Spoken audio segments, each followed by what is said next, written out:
Quand le vent souffle du Sahara, la montagne se colore en sépia. Image garantie sans trucage, de Chamonix jusqu'au Queyras, des Pyrénées jusqu'aux Alpes. Ce phénomène est spectaculaire, mais régulier et souvent invisible.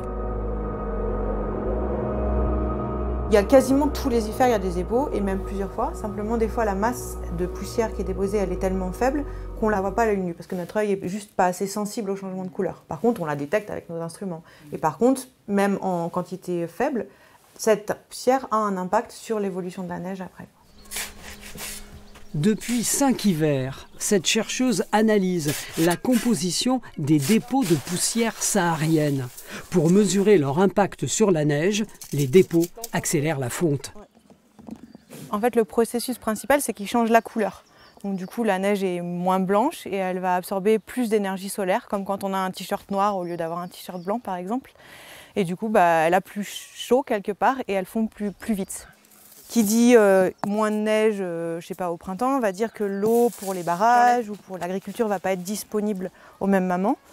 Ça va aussi avoir des effets sur la température du sol et du coup la manière dont les espèces de plantes se développent en fonction de l'altitude, etc.